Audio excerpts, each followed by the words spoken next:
conflict has sent the price of crude oil up, and that likely means higher prices at the gas pump are coming. The US-Israeli war against Iran has shaken the global oil market. Iran controls about 5% of global oil, and the Strait of Hormuz, a key oil trade route that carries about 1/5 of global oil flows, could be impacted by the strikes. This has serious implications for all global markets. It matters. Canada didn't vote for this war, but Canada is already paying for it. Oil jumps, the Loonie drops, yields rise, and gas follows. That's the war-to-wallet pipeline. And in Canada, it means profits concentrate while household pain spreads. Here's how it works, and what to watch next. And Canada sits in the blast radius in a uniquely Canadian way. We're a major energy exporter, so some boardrooms smile when oil spikes. But we're also a consumer economy where most people live paycheck to paycheck. So when oil spikes, they bleed at the pump, at the grocery store, and at mortgage renewal.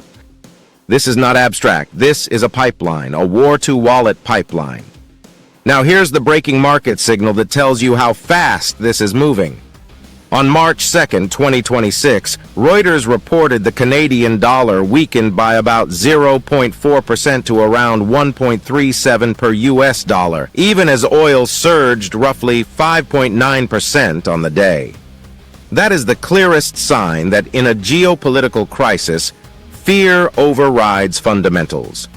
Money runs to the US dollar, and Canada gets the inflation pain without the usual currency cushion. That is a double squeeze. A weaker loonie makes imports more expensive. Higher oil makes transport more expensive. The combination is how war turns into a silent tax on every household. Now let's slow down and make the mechanics obvious, because this is where mainstream coverage keeps people confused. When war risk rises, markets don't wait for the outcome. Markets price the risk premium. That risk premium shows up first in oil, then it spreads into currencies, then it shows up in bond yields, then it hits borrowing costs, then it hits the real economy. And by the time the headlines catch up, the damage is already in your receipts. Now look at gas. Price trackers were already flagging the move. Gas Buddy was cited putting the Canadian average around 135.8 cents per liter. And CBLA's daily national average was cited around 132.1 cents per liter, up from a month earlier, with the note that it updates daily. Different methodologies, different timing, but the same direction, up. And this is where politicians love to play games with people's intelligence. They'll say, Canada benefits from higher oil. No, some parts of Canada benefit. The rest of Canada pays. Because fuel isn't just what you buy at the pump. Fuel is a cost layer inside almost everything you buy. When it rises, food logistics rise. Construction rises, shipping rises, services rise. And the people least able to absorb it are the ones who absorb it first. This is the distributional truth of the war economy. Profits concentrate, pain generalizes. Now let's check what markets are saying, because markets tell the truth without speeches. Reuters reported Canada's TSX edged up because energy gains offset broad losses, with the TSX energy sub-index jumping about 3.1% as oil surged on conflict-driven disruption risk. Read that again. Energy up, everything else shaky. That's the shape of a war shock in a country like Canada. A commodity boom for a sector, and a cost of living squeeze for the public. And the bigger threat isn't just gas. The bigger threat is what happens next: inflation expectations and interest rate pressure. Here's the trap. When oil spikes, it pushes inflation up. When inflation looks sticky, central banks don't feel bad and look away. They tighten, or they delay relief, or they keep rates higher for longer. Reuters reported Canada's 10-year bond yield rose by about 10 basis points to around 3.229% amid inflation concerns linked to the energy jump and war risk. That's not a trader's problem. That's a mortgage problem. Because bond yields are one of the channels that feed into borrowing costs, credit pricing, and the broader rate environment. Now add the Bank of Canada's policy posture into this, because this is the second half of the war to mortgage pipeline. On March 2nd, Reuters reported Deputy Governor Sharon Kozicki said, "Rate hikes can be necessary even when the economy is weak, if supply-side shocks persist and threaten price stability." Let's translate that into plain language. War risk pushes up oil. Oil pushes up inflation pressure. Inflation pressure pushes up yields. Yields keep borrowing costs high, and households pay again. That's the pipeline. And if you want to understand why people feel like they're being punished for things they never chose, this is why. This is how macro shocks turn into micro suffering. Now let's shift gears for a moment, because the economic story is inseparable from the political posture. Canada is trying to occupy a very particular moral brand while staying welded to U.S. power. Support the strikes, but be humane. Prevent a nuclear weapon, but return to negotiations. We're not involved, but we're aligned.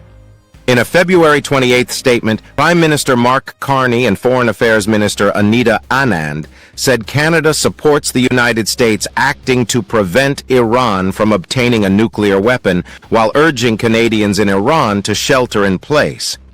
Then, on March 2nd, Anand issued another statement calling for protection of civilians and civilian infrastructure, a return to negotiations, and a diplomatic resolution. So the messaging is, support the strikes, but please be humane and please negotiate. Here's what's missing: legal clarity. City News reporting on March 2nd said Anand wouldn't say whether Canada views the strikes as legal. That strategic ambiguity is not accidental, because the moment Canada nails itself to a legal theory, it inherits accountability. So Ottawa stays in a posture that's politically aligned, morally varnished, and legally evasive. And then comes the classic line: we're not involved. Yes, Canada says it won't participate militarily, but Canada also has personnel deployed under Operation Foundation, supporting U.S. headquarters linked to CENTCOM and its component commands. That's described in Canada's own defense documentation.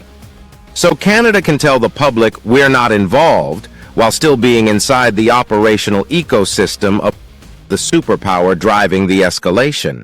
And that matters economically, because proximity to war decisions means proximity to war blowback. If this expands, if shipping risk worsens, if energy supply gets disrupted, if insurance costs spike, Canada doesn't get to opt out. The economy doesn't get to opt out. Now let's pull back and widen the lens to North America, because Canada's economy is not an island. It's chained to the U.S. market. Reuters reported U.S. average gasoline prices crossed $3 per gallon for the first time since November, and analysts warned prices could rise further as conflict pressures crude and as seasonal shifts to more expensive summer-grade fuel kick in. That matters for Canada for one simple reason. When the U.S. consumer gets squeezed, U.S. politics get volatile. And when U.S. politics get volatile, trade policy gets weaponized. That's the part mainstream economic explainers often avoid saying out loud. So yes, some people will argue America's war gives Canada a trade edge. Sometimes it can, in a narrow sense. In a crisis, buyers look for stability, safer barrels, friend-shored supply chains, near-shored production. War risk can push partners closer to trusted suppliers. But here's the trade economics truth that cuts through the comforting narrative. If Canada's edge depends on chaos, Canada is not building resilience. Canada is building dependency. A country that celebrates oil spikes as good news is admitting, quietly, that it has not built a diversified economy insulated from geopolitical shocks. It has built an economy that profits from them selectively, while the public pays for them universally. That is not strength. That's exposure. Now let's name the real contradiction inside Canada, because it explains the political silence. Canada is a major energy exporter, so high oil prices create windfalls in parts of the economy, especially for firms and regions connected to energy. But Canada is also a cost of living pressure cooker, with many households heavily exposed to borrowing costs and daily price swings. So when oil spikes, you get two Canadas. Canada the sector benefits, Canada the household suffers, and governments tend to speak for the Canada that benefits, while asking the Canada that suffers to be patient. Now let's get even more practical. What do you actually watch next if you want to know where this is going? Here's the watch list, the real one. First, the loonie. Does the loonie stay weak under safe haven flows into the US dollar? If it does, import costs stay elevated. That adds persistent inflation pressure. Second, fuel prices, not day-to-day volatility, week-to-week direction. If fuel rises and stays higher, it spreads into food and services and freight. Third, bond yields. If bond yields keep pricing in inflation risk, borrowing costs stay sticky. That means mortgage pain lasts longer and business investment slows. Fourth, market split behavior. Do energy stocks keep gaining while other sectors sag? That tells you the shock is sectoral, profit concentrated, pain generalized. Fifth, the political posture. Does Canada keep hiding behind moral language while refusing to say clearly what legal principle it believes governs war? If the answer stays strategic ambiguity, you'll see the same pattern repeat, alignment without accountability. Now, I want to connect this to something deeper, because this is where trade economics always goes, power, not just prices. The ultimate trick of the modern war economy is that it turns democratic publics into involuntary financiers. You didn't vote for the conflict. You didn't vote for the shipping risk. You didn't vote for the oil premium. You didn't vote for the bond yield jump, but you pay anyway. You pay at the pump. You pay at the checkout. You pay at renewal. And the institutions that could cushion the shock, political leadership, central banks, regulatory bodies, tend to respond in ways that protect the system's stability first, not household stability first. That is why you get the cruel policy paradox, rate discipline during hardship. Because from a central bank's perspective, inflation risk is a threat to credibility, and credibility is the currency of monetary authority. So households become the adjustment mechanism. Now, let's address the propaganda layer, because this is part of the war economy too. When governments say security, what they often mean is alignment. When they say stability, what they often mean is control. When they say prevent a nuclear threat, what they often mean is manage the narrative. And you can see it in the way Canada communicates. Support the strikes, call for diplomacy, avoid legal clarity. That is how you remain inside the alliance without inheriting the full political cost. But the economic cost doesn't care about rhetoric. Oil doesn't listen to speeches. Bond markets don't listen to speeches. Currencies don't listen to speeches. They price risk. Final take. Wars don't stay overseas. They land in your budget. In Canada, this shock rewards energy and punishes households. And the longer Ottawa stays legally vague, the more the public pays without accountability.